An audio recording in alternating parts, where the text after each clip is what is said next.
40 miles west of Denver lies the town of Blackhawk, Colorado, a place built by men on the hunt for gold.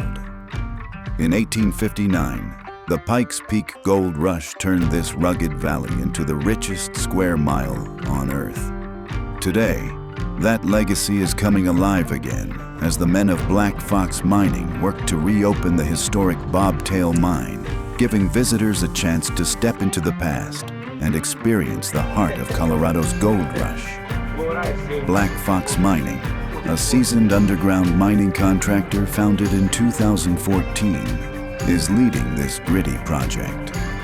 Guided by veterans like Dennis Clark, with 34 years in the industry, their crew is transforming the Bobtail Mine into a tourist attraction that honors its roots. This is blue-collar work at its core, tough, skilled, and dedicated to preserving a piece of Colorado's history for a new generation. This is no easy job.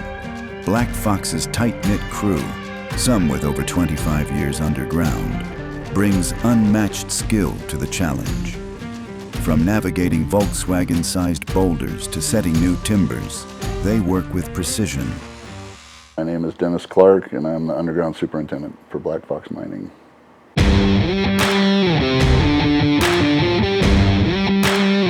First time I ran an underground mucker, I was 12 years old, sitting on my dad's lap. I'm a fourth-generation miner from North Idaho. I was raised in the Coeur d'Alene mining district.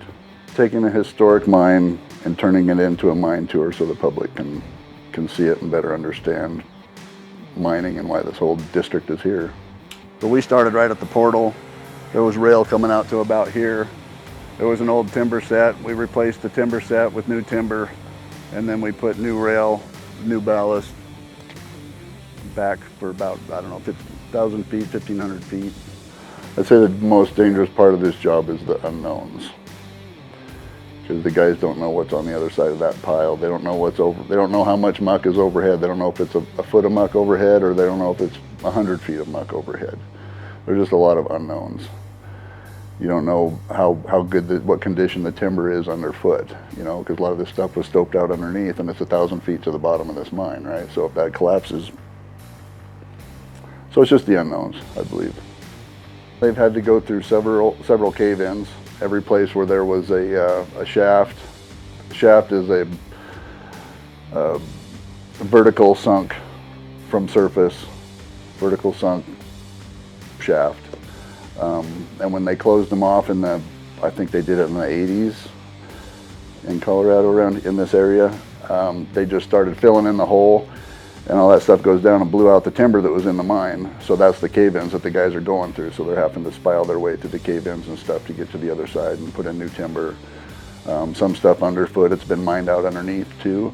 So they're having to, put stalls underneath to run the rail on, so they don't, if the bottom collapses, they're still good. They're putting in new timber underneath and overhead.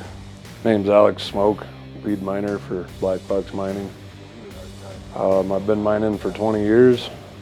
And when I got out of the Marine Corps in 2004, the only thing on my resume was that I could pull a trigger and that I showed up on the job and knew how to work in a team environment. Essentially, we're at an area where the best option was to go through virgin ground rather than to go back into old mined out ground. And so we were collaring in a new drift. Basically, you're drilling holes for either explosives or a rock splitter. In this case, we were setting up a rock splitter because we do not want to shake up the area that we are in and give it a reason to start moving or want to move again. With that particular drill, we'll drill anywhere from 6 to 12 feet at a time. In this case, we're going for a 6-foot bite, which is fairly average if you're jackleg drilling.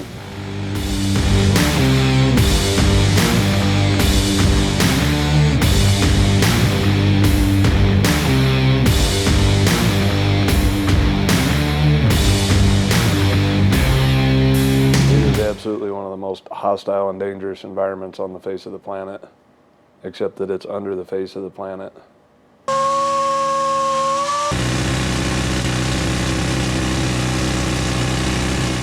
Yeah, I've been in rock bursts and stuff back home. The deeper you go, the more rock pressure it creates.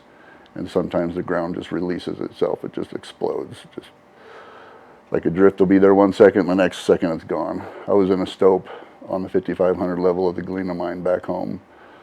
And when I went in my stope, it was 6 feet wide. And air blast hit and buried me, and it was 11 feet wide for 250 feet and 3 feet of the sill. It just exploded, and I was in the middle of it and was buried and got out, had a bruise on my shin, was the only thing that happened. I have been there when there was a severe collapse in front of me. I would rather get shot at. You don't know where it's going. You can't see. The only sense that you have that does you any good is your hearing. The entire area around you becomes dusted out. You don't know up from down, left from right, front from back. There's nowhere to go. If you try to run, you may run into it. The only thing that you can do is turtle up and get low and hope that it works out for the best. Like a serious injury or a fatality on a project like this would end it. It would devastate a small company like this. The key to operating safely in that and going home to your family every night, going home to whatever it is that you do every day, is the training, getting people to think about it, getting people to understand how to problem solve their way through it, how to set it up so that they don't have to problem solve their way through it. Safety is paramount. There's no exception for it.